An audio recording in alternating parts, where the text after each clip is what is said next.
Neuroscience is a major underpinning of our understanding of brain imaging and diagnosis, and it's a central part of the intellectual legacy of mankind.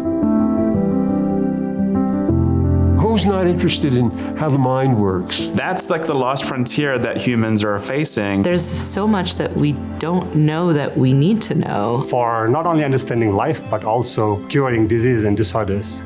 I study how the brain learns new skills, how the brain makes decisions, social relationships, therapies that treat obesity, brain cancer, sleep defects, vision-related diseases, Alzheimer's disease. And so one of the things that I wish more people knew is just the value of kind of basic neuroscience research, because we have to understand like how things work before we can understand how they break in disease. Understanding mechanisms and cells and how they talk to each other and how they make the brain function at a baseline level will help us with diseases in general, and understanding both neurodevelopmental as well as neuropsychiatric and neurodegenerative diseases. These cancers that are now treatable, metabolic diseases that are now treatable. I've heard people refer to it as a miracle, but it is not a miracle. It is the result of investment in basic science research over decades that have yielded these incredible advances. What investment in neuroscience and especially support from foundations like McKnight enables us to do is to actually take risks, actually go after projects that may not succeed.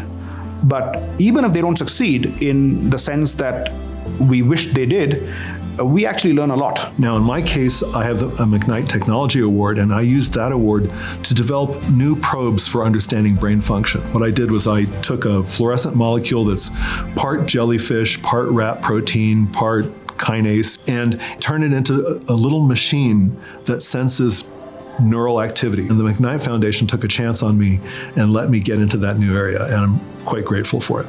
The McKnight community really brings together the superstars of neuroscience research. And it's just really fantastic to spend time with them and learn with them and have fun with them and be together in a place where we can exchange ideas. You know, you're presenting to an audience that's both supportive and super smart and critical, which you need. So we all, I think, try to pay it forward. So the community just invites good behavior. And I've been super impressed by the fact that the foundation is maintaining their focus on diversity and early career scientists. This is, the most vulnerable population right now in our profession, because if we don't have new scientists coming through, we're dead in the water. This world is very diverse, and diverse perspectives bring creativity, innovation. Who we are influences the kinds of questions that we ask and the patterns that we see in the data.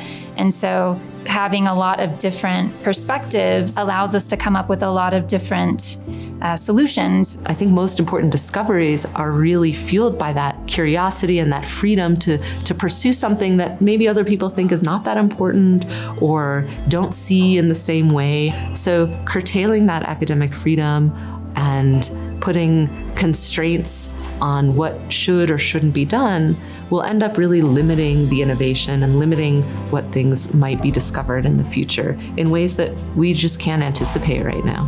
It does feel more real than it's ever felt in our entire lives. This is a crisis that's different than prior funding crises. This is a crisis where we're directly under attack. I think the biggest risk is that we are destroying over 50 years of work, and rebuilding is going to be extremely hard, if not impossible. And I think at this moment, it's important to realize that everyone, every scientist, every citizen, everyone who has a loved one, who has any kind of medical problem, whatever it might be, it is an important time for everyone to come together and think about whether they really want to throw away this incredible accomplishment. No matter how you vote, this is a moment when we should defend these things that make America great.